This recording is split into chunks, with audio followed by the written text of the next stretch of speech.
الحمدللہ رب العالمین والصلاة والسلام علی سید المرسلین۔ ایک سوال یہ پوچھا جاتا ہے کہ وہ کون سا درود پاک ہے اور درود پاک پڑھنے کا وہ کون سا طریقہ ہے کہ جس طریقے سے درود پاک پڑھ کر حضور نبی پاک علیہ الصلوۃ والسلام کا قرب خاص نصیب ہوتا ہے، حضور علیہ الصلوۃ والسلام کی خصوصی توجہ نصیب ہوتی ہے، حضور نبی پاک علیہ الصلوۃ والسلام کی خواب میں زیارت کا شرف حاصل ہوتا ہے، اور جس طریقے کے ساتھ درود پاک پڑھ کر ہماری پریشانیاں دور ہوتی ہیں، مشکلات حل ہوتی ہیں یا حاجات اور مراد پوری ہوتی ہیں۔ تو ایسا ہی زبردست طریقہ انشاءاللہ عز و جل بہترین افضل اور مستحب طریقہ میں آپ کو بتاؤں گا درود پاک پڑھنے کا، اور وہ طریقہ بتاؤں گا کہ جس طریقے سے ہمارے بزرگان دین رحمہم اللہ المبین کا طریقہ ہے درود پاک پڑھنے کا، وہ طریقہ بتاؤں گا کہ جس طریقے سے ہمارے بزرگان دین رحمہم اللہ المبین درود پاک پڑھا کرتے تھے۔ اور اس ویڈیو میں ان غلطیوں کی بھی نشاندہی کروں گا کہ جو درود پاک پڑھتے ہوئے عموماً درود پاک کی کثرت کرنے والے کرتے ہیں۔ بہت ہی اہم ویڈیو ہے، اس کو ذرا سا بھی سکپ نہ کیجیے گا۔ اور میں یہ سمجھتا ہوں کہ ہو سکتا ہے کہ اگر آپ نے اس ویڈیو کو چھوڑ دیا یا سکپ کر دیا، ہو سکتا ہے کہ شاید درود پاک پڑھنے کے طریقے کی فضیلت پر ایسی ویڈیو شاید آپ پھر نہ سن سکے۔ تو اس ویڈیو کو لیو کرنا، چھوڑنا، سکپ کرنا بہت بڑی محرومی آپ کے لیے ثابت ہو سکتا ہے۔ توجہ سے اس ویڈیو کو سنیں گے تو بہت زیادہ انشاءاللہ عز و جل فائدہ ہوگا۔ دیکھیں، درود پاک سارے ہی اچھے ہیں، سارے ہی مؤثر ہیں۔ اصل بات رجوع قلب ہے کہ جتنی زیادہ توجہ کے ساتھ آپ درود پاک پڑھیں گے، جتنا کامل توجہ کے ساتھ درود پاک پڑھیں گے، تو یہ درود پاک آپ کو بارگاہ رسالت میں پہنچا دے گا۔ جتنا حضور کی محبت میں ڈوب کر آپ درود پاک پڑھیں گے، یہ درود پاک آپ کو بارگاہ رسالت میں پہنچا دے گا۔ جتنی محبت اور عقیدت کے ساتھ، خشوع و خضوع کے ساتھ، دل و دماغ کو حاضر رکھتے ہوئے آپ درود پاک پڑھیں گے، یہ درود پاک پڑھنا آپ کو حضور کی بارگاہ میں پہنچا دے گا۔ دیکھیں، اکثر آپ نے یہ بات سنی ہوگی اور لوگوں کو یہ بات کرتے ہوئے دیکھا ہوگا کہ فلاں نے وہ درود پاک پڑھا اور درود پاک پڑھنے کی برکت سے اس کا کام ہو گیا، اس کی حاجت پوری ہو گئی، اور یا اس پر فلاں کرم ہو گیا۔ یا آپ نے یہ بات سنی ہوگی کہ فلاں شخص اس نے یہ درود پاک پڑھا اور اس کی بڑی برکتیں اس کو ملی، اسے خواب میں حضور نبی پاک علیہ الصلوۃ والسلام کی زیارت نصیب ہوئی۔ یا آپ کتب میں پڑھتے ہیں کہ فلاں بزرگ تھے اور انہوں نے فلاں درود پاک کو پڑھا اور اس کی برکت سے ان پر بڑا کرم ہوا، حضور علیہ الصلوۃ والسلام نے انہیں بڑا نوازا، یا اس درود پاک کو پڑھنے کی برکت سے ان کی وہ پریشانی دور ہوئی، یا انہیں خاص جو ہے وہ فضل و کرم کی ان پر بارش ہوئی۔ تو ہمارے دل میں بھی یہ تمنا جاگتی ہے کہ ہم بھی اس صیغے کے ساتھ درود پاک پڑھیں، تو ہم بھی پھر اس صیغے کے ساتھ درود پاک پڑھتے ہیں۔ لیکن سم ٹائمز یوں ہوتا ہے کہ ہمیں وہ برکتیں حاصل نہیں ہوتی جو ان بزرگوں کو حاصل ہوئی تھیں، تو ہم سوچتے ہیں کہ کہاں کمی رہ گئی ہے۔ تو 3 غلطیاں جو ہے وہ ہم درود پاک پڑھتے ہوئے کر جاتے ہیں۔ وہ 3 غلطیاں کون سی ہیں؟ جب وہ غلطیاں آپ نہیں کریں گے تو یقیناً آپ پر بھی ایسے انعامات کی بارشیں ہوں گی کہ جن کا آپ تصور بھی نہیں کر سکتے۔ جب آپ درست طریقے کے ساتھ درود پاک پڑھیں گے تو انشاءاللہ عز و جل آپ پر بھی ویسے ہی انعامات کی بارشیں ہوں گی۔ سب سے پہلی مسٹیک، سب سے پہلی غلطی جو درود پاک پڑھنے والے کرتے ہیں، وہ یہ کرتے ہیں کہ ان کی درود پاک پڑھتے ہوئے کامل توجہ نہیں ہوتی۔ ان کی زبان تو درود پاک پڑھ رہی ہوتی ہے لیکن دماغ کہیں اور مصروف ہوتا ہے، دماغ خیالات کی نظر ہوتا ہے۔ زبان تو درود پاک پڑھ رہی ہے لیکن توجہ کہیں اور بھٹک رہی ہوتی ہے۔ مجھے ذرا یہ بتائیں، کوئی شخص آپ سے بات کر رہا ہو لیکن دوران گفتگو وہ آپ پر توجہ ہی نہ دے، صرف زبان ہلائی جا رہا ہے، آپ سے بات کر رہا ہے لیکن اس کی توجہ آپ کی طرف نہیں ہے، آپ کیا سوچیں گے اس کے متعلق؟ یہی کہیں گے نا کہ بھائی یا تو مجھ سے بات کرو یا میری طرف توجہ دو، یہ مجھ سے بات ہی نہ کرو۔ یہ کیا بات ہوئی کہ تم بات تو مجھ سے کر رہے ہو لیکن توجہ تمہاری کہیں اور ہے۔ اب تصور کریں کہ جب آپ درود پاک پڑھ رہے ہوتے ہیں، جب آپ کہتے ہیں صلی اللہ علی محمد، اے اللہ حضرت محمد صلی اللہ تعالی علیہ وآلہ وسلم پر رحمت نازل فرما، آپ پر درود بھیج، تو آپ کو پتہ ہی نہیں ہوتا کہ آپ کتنی بڑی بارگاہ میں حاضر ہیں۔ وہ ہے کہ آپ اپنے رب کی بارگاہ میں حاضر ہیں، اپنے رب سے بات کریں کہ اے اللہ ہمارے آقا صلی اللہ تعالی علیہ وآلہ وسلم پر درود بھیج۔ دیکھیں، اگر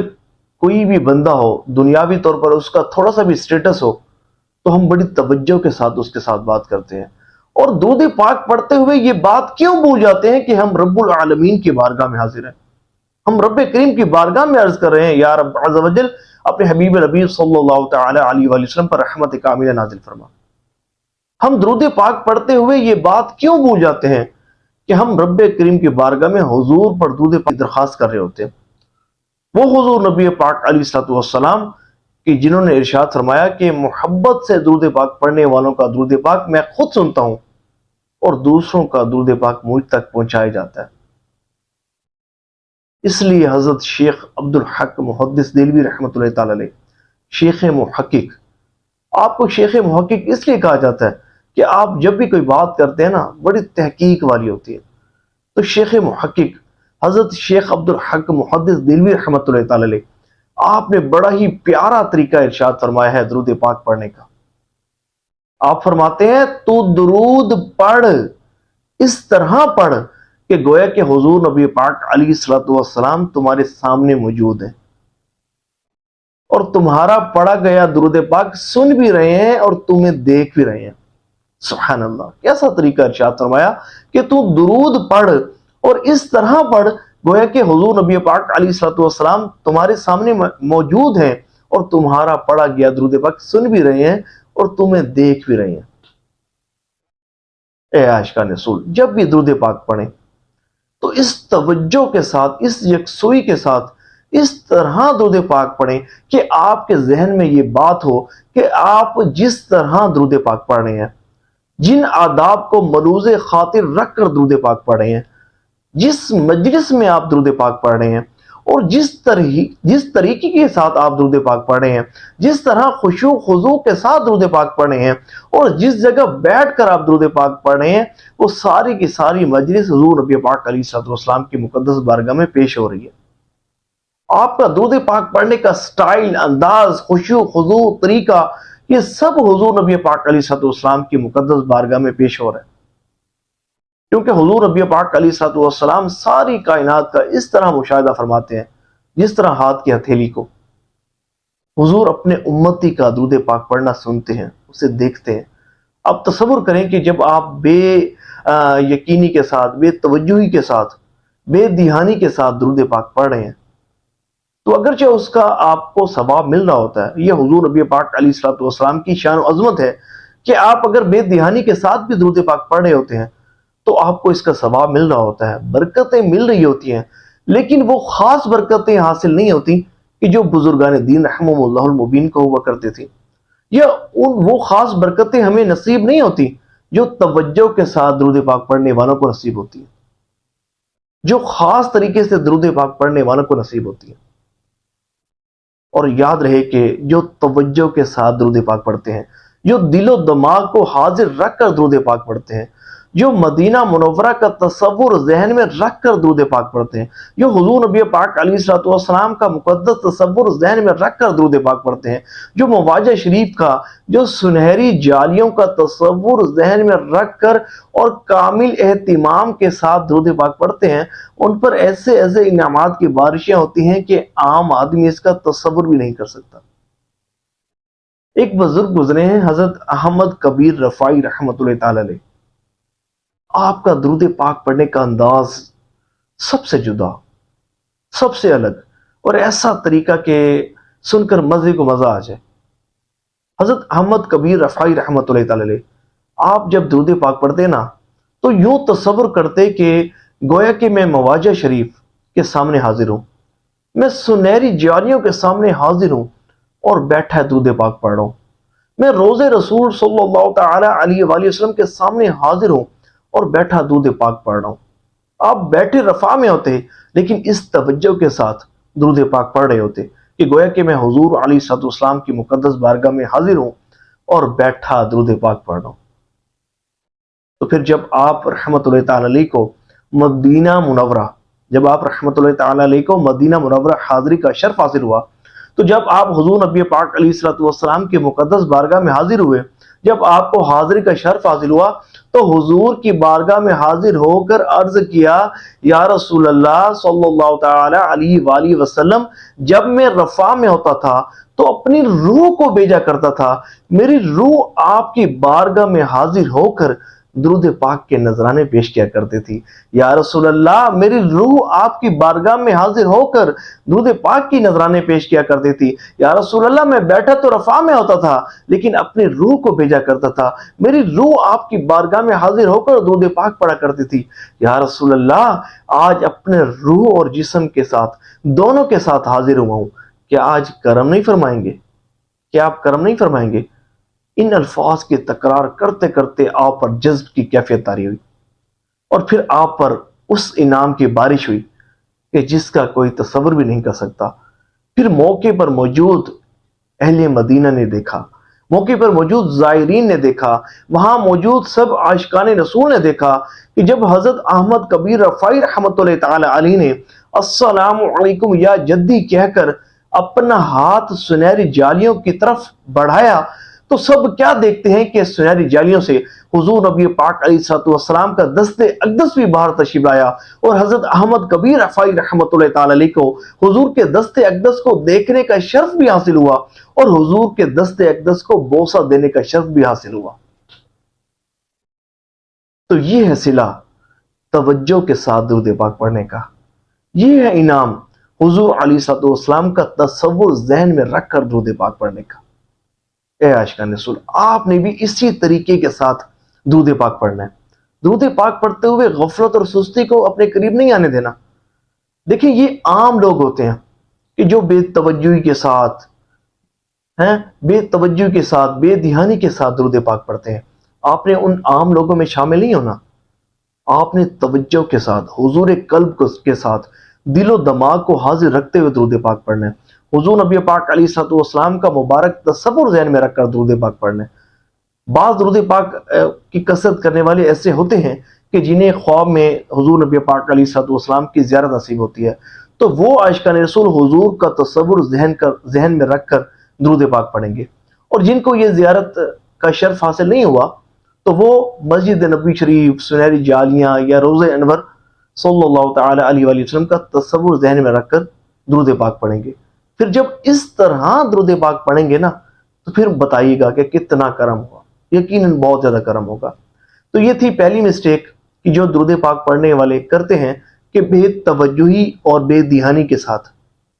درود پاک پڑھتے ہیں۔ دوسری مسٹیک جو درود پاک پڑھنے والے کرتے ہیں وہ یہ کہ درست مخارج کے ساتھ درود پاک نہیں پڑھتے، درست طریقے کے ساتھ درود پاک نہیں پڑھتے، غلطیاں کرتے ہیں۔ تو اگر آپ کو درست طریقے سے درود پاک پڑھنا نہیں آتا تو اپنے مسجد کے قاری صاحب کے پاس چلے جائیں، انہیں بتا دیں، اپنا پڑھا جو درود پاک آپ کثرت سے پڑھتے ہیں وہی سنا دیں، وہ آپ کی اصلاح کر دیں گے۔ ویسے قرآن کریم، فرقان حمید ہر شخص کو آنا چاہیے، درست طریقے کے ساتھ پڑھنا آنا چاہیے۔ دیکھیں، قرآن کریم ہی اگر ہمیں پڑھنا نہیں آتا تو ہم کس طرح عبادات کر سکتے ہیں، کس طرح نماز پڑھ سکتے ہیں؟ تو یقیناً قرآن کریم پڑھنا سیکھنا چاہیے، درست طریقے سے قرآن کریم پڑھنا سیکھنا چاہیے۔ اور اگر کسی کو درود پاک پڑھنا درست طریقے سے نہیں آتا تو وہ کسی سے سیکھ لے، سیکھ کر درست طریقے سے درود پاک پڑھے۔ تیسری مسٹیک جو درود پاک پڑھنے والے، جو وظیفہ پڑھنے والے کرتے ہیں وہ یہ کرتے ہیں کہ بے یقینی کے ساتھ وظیفہ پڑھتے ہیں، بے یقینی کے ساتھ درود پاک پڑھتے ہیں۔ دیکھیں، اکثر ہمیں تو یہ بات معلوم ہوتی ہے، ہم نے یہ بات بہت جگہ سے سن رکھی ہوتی ہے کہ جو بندہ درود پاک کی کثرت کرتا ہے تو اللہ کریم اس کی پریشانیوں کو دور فرما دیتا ہے، اس کی مشکلات کو حل فرما دیتا ہے۔ خود حضور نبی پاک علیہ الصلوۃ والسلام کا فرمان عالیشان ہے نا کہ تم مجھ پر درود پاک کی کثرت کرو کہ درود پاک پریشانیوں، دکھوں اور مصیبتوں کو لے جاتا، رزق بڑھاتا اور حاجتیں بھر لاتا ہے۔ تو سب کو معلوم ہے کہ درود پاک کی کثرت کرنا یہ پریشانیوں کو دور کرتا ہے۔ تو پھر وہ درود پاک کی کثرت کرنے اس نیت سے کرتے ہیں کہ ان کی فلاں پریشانی دور ہو جائے، یا کوئی حاجت ایسی ہے جو بہت ضروری ہے وہ حاجت پوری ہو جائے۔ لیکن جب وہ درود پاک کا وظیفہ پڑھتے ہیں، درود پاک پڑھتے ہیں، تو بے یقینی کے ساتھ پڑھتے ہیں، بے اعتمادی کے ساتھ درود پاک پڑھتے ہیں۔ دیکھیں، وظائف میں یقین کامل شرط اول ہے۔ اگر آپ کا یقین نہیں ہوگا نا تو آپ کا کام نہیں ہوگا۔ میں آپ کو صحیح بتا رہا ہوں، جب بھی وظیفہ پڑھیں، جب بھی درود پاک پڑھیں، یقین کامل کے ساتھ درود پاک پڑھیں۔ بہت سو کے کام ہوئے، کتابیں بری پڑی ہیں ایسے لوگوں کے واقعات سے کہ جب ان پر کوئی مشکل آئی یا انہیں کوئی حاجت درپیش ہوئی تو انہوں نے درود پاک کی کثرت کی، اور اللہ کریم نے اس کی برکت سے ان کی پریشانیوں کو دور فرما دیا، ان کی حاجات کو پورا فرما دیا۔ کمی ہمارے درود پاک پڑھنے میں ہے۔ ہم درست طریقے کے ساتھ درود پاک نہیں پڑھتے، ہم خشوع و خضوع کے ساتھ درود پاک نہیں پڑھتے، ہم دل و دماغ کو حاضر رکھ کر درود پاک نہیں پڑھتے، ہم درست مخارج کے ساتھ درود پاک نہیں پڑھتے، ہم بے یقینی کے ساتھ درود پاک پڑھتے ہیں۔ اس طرح نہ کیا کریں، کامل توجہ کے ساتھ درود پاک پڑھا کریں، حضور قلب کے ساتھ درود پاک پڑھا کریں۔ ٹھیک ہے، چلتے پھرتے آپ درود پاک پڑھتے ہیں، بڑی اچھی بات ہے، یہ اللہ والوں کی نشانی ہے، اللہ والوں کا طریقہ ہے، لیکن آپ کے ذہن میں یہ بات تو ہو نا کہ میں حضور پر درود پاک پڑھ رہا ہوں۔ اور دیکھیں، درود پاک جب آپ پڑھا کریں نا تو میں آپ کو بہترین طریقہ ایک زبردست ایک اور بھی بتانے لگا ہوں، وہ یہ کہ جب درود پاک پڑھتے ہوئے آپ نے کہا صلی اللہ تعالیٰ کا تصور باندھ لینا، اس وقت ذہن میں تصور آتا ہی نہیں اللہ تعالیٰ کا، تو آپ نے جب درود پاک پڑھنا ہے تو اس میں اللہ تعالیٰ کہ اپنے پاک رب کا ذکر کر رہا ہوں، اللہ تعالیٰ، اس میں جلالت، اللہ عز و جل کا نام بڑا ہی بابرکت ہے، بڑا ہی بابرکت ہے، بڑا ہی بابرکت ہے۔ جب آپ کا تصور قائم ہوگا نا اللہ میرا رب، اللہ، جب آپ پڑھیں صلی اللہ علی محمد، جب آپ اللہ کا ذکر کریں نا، جب اس میں اللہ کا نام ہے تو اللہ اپنے رب کا تصور کریں، اللہ کا تصور کریں۔ پھر جب اس میں درود پاک پڑھتے ہوئے حضور نبی پاک علیہ الصلوۃ والسلام کا نام نامی اس میں گرامی آئے تو حضور نبی پاک علیہ الصلوۃ والسلام کا تصور کریں، اور یہ تصور کریں کہ میرا پڑھا گیا درود پاک حضور نبی پاک علیہ الصلوۃ والسلام سن بھی رہے ہیں، مجھے دیکھ بھی رہے ہیں، اور جس طرح میں درود پاک پڑھ رہا ہوں، میرا وہ طریقہ، میرا وہ درود پاک پڑھنے کا انداز، وہ سب کچھ خشوع و خضوع میرے آقا علیہ الصلوۃ والسلام کی بارگاہ میں پیش ہو رہا ہے۔ تو جب آپ کے ذہن میں یہ تصور ہوگا نا تو پھر آپ اس طرح درود پاک نہیں پڑھیں گے، پھر آپ غفلت کے ساتھ، بے توجہی کے ساتھ نہیں پڑھیں گے، بلکہ ایک خصوصی اہتمام کے ساتھ درود پاک پڑھیں گے۔ دیکھیں، درود پاک کو وقت دیں، یہ بہت بڑی عبادت ہے، بہت بڑی عبادت ہے۔ یقین مانیں، ہم تصور بھی نہیں کر سکتے کہ یہ بندے کو کہاں سے کہاں تک پہنچا دیتا ہے۔ کمی ہمارے پڑھنے میں ہے، ہم صحیح طرح سے پڑھتے نہیں، ہم درود پاک کی کثرت کرنے کو وقت نہیں دیتے۔ صحیح طرح درود پاک پڑھیے، اہتمام کے ساتھ درود پاک پڑھیے، درود پاک پڑھنے کے لیے وقت نکالیے، یہ آپ کو وہاں تک پہنچایا دے گا، یہ آپ کو مقام ولایت کے اس مقام تک پہنچا دے گا کہ جس کا آپ تصور بھی نہیں کر سکتے، جس کا آپ تصور بھی نہیں کر سکتے۔ کاش ایسا ہو، ہم بھی تو ایسا کریں نا کہ خاص طور پر وضو کرنے کے لیے جائیں۔ کیوں کہ وضو کرنے جا رہا ہوں کہ اب وضو کر کے میں اپنے آقا صلی اللہ تعالی علیہ وآلہ وسلم کی ذات مبارکہ پر درود پاک پڑھوں گا۔ کاش ایسا ہو کہ ہم ویسے تو چلتے پھرتے اور کام کاج کرتے درود پاک پڑھتے ہیں، کاش ایسا ہو کہ ہمارا درود پاک پڑھنے کا ایک وقت مقرر ہو جائے کہ دن بھر تو میں درود پاک پڑھتا ہوں، لیکن دن کا ایک حصہ ایسا رکھ لیں، کوئی نماز کے بعد ایسا، بھلے 12 منٹ ہو یا بھلے 5 منٹ ہی ہوں، اس وقت آپ نے دو زانوں بیٹھ کر گنبد خضرا کا تصور رکھتے ہوئے، مواجہ شریف کا تصور رکھتے ہوئے، آنکھیں بند کیے، دو زانوں خشوع و خضوع کے ساتھ اپنے دل کو جھکائے۔ سر تو ہر بندہ جھکاتا ہے، دل کو جھکائے، دل و دماغ کو حاضر رکھتے ہوئے درود پاک پڑھیں۔ وہ لطف حاصل ہوگا کہ آپ تصور بھی نہیں کر سکتے، وہ برکتیں آپ کو نصیب ہوں گی کہ جس کا آپ تصور بھی نہیں کر سکتے، اور پھر اس مقام پر پہنچیں گے کہ جس کا آپ تصور بھی نہیں کر سکتے۔ بس کرنا یہ ہے کہ اس پر ہمیشگی اختیار کرنی ہے، اس طریقے پر۔ روزانہ اس طریقے کے ساتھ درود پاک پڑھنا ہے، بھلے 5 منٹ سے پڑھیں لیکن توجہ کے ساتھ پڑھیں۔ جب اس طرح آپ پڑھیں گے نا، آپ کو وہ برکتیں نصیب ہوں گی کہ آپ اس کا تصور بھی نہیں کر سکتے۔ ہو سکے تو ایک تسبیح درود پاک کی پڑھیں، اور سونے سے پہلے بھی اسی طرح توجہ کے ساتھ آپ درود پاک پڑھیے گا۔ اللہ نے چاہا تو وہ کرم ہوگا کہ جس کا آپ تصور بھی نہیں کر سکتے، ساری زندگی مجھے دعائیں دیں گے انشاءاللہ عز و جل۔ تو یہ تھا درود پاک پڑھنے کا وہ طریقہ، خاص طریقہ جو میں نے آپ کی خدمت میں بیان کیا۔ امید کرتا ہوں کہ یہ طریقہ آپ کو بہت زیادہ پسند آیا ہوگا۔ کمنٹس میں اپنی نیتوں کا اظہار ضرور کیجیے گا کہ اس طریقے کے ساتھ درود پاک پڑھنے کا آپ کو کیا فائدہ حاصل ہوا، اور یہ بیان سننے کا آپ کو کیا فائدہ ہوا۔ اور دیکھیں، آپ نے تو یہ بیان سن لیا، امید کرتا ہوں کہ آپ درست طریقے کے ساتھ درود پاک پڑھیں گے، لیکن بہتر بندہ وہ ہے کہ دوسروں کو بھی تو فائدہ پہنچائے نا۔ تو آپ کے ایک کلک سے کتنے عاشقان رسول تک یہ ویڈیو جائے گی، وہ بھی درست طریقے کے ساتھ درود پاک پڑھیں گے، حضور کے امتی بھی درست طریقے کے ساتھ درود پاک پڑھیں گے، آپ پر بھی کرم ہوگا انشاءاللہ۔ درود پاک تو قبول ہی قبول ہے، کیا پتا کوئی اس طرح درود پاک پڑھے کہ جس طرح ہم بھی نہ پڑھ پائیں، اور ہمیں بھی وہ برکتیں نصیب ہوں کہ جو اس کو نصیب ہوں گی۔ تو اللہ کریم دعا ہے کہ جو سنا اس پہ عمل کرنے کی توفیق عطا فرمائے، ہمیں کثرت سے درود پاک پڑھنے کی توفیق عطا فرمائے، درست طریقے کے ساتھ، اہتمام کے ساتھ، خشوع و خضوع کے ساتھ، دل و دماغ کو حاضر رکھتے ہوئے درود پاک پڑھنے کی توفیق عطا فرمائے، اور اس کی برکت سے ہمیں خوف میں حضور نبی پاک علیہ الصلوۃ والسلام کی زیارت نصیب فرمائے، حضور کے خاص غلاموں میں شامل فرمائے، حضور نبی پاک علیہ الصلوۃ والسلام کی خصوصی توجہ اور قرب خاص نصیب فرمائے۔ اللہ کریم اس کی برکت سے آپ سب کی پریشانیاں اور مشکلات کو دور فرمائے، سب کی حاجات کو پورا فرمائے، آمین بجائے خاتم النبیین وصلی اللہ تعالی علیہ وآلہ وسلم۔ صلو علی الحبیب صلی اللہ تعالی علی محمد صلی اللہ علیہ وآلہ وسلم۔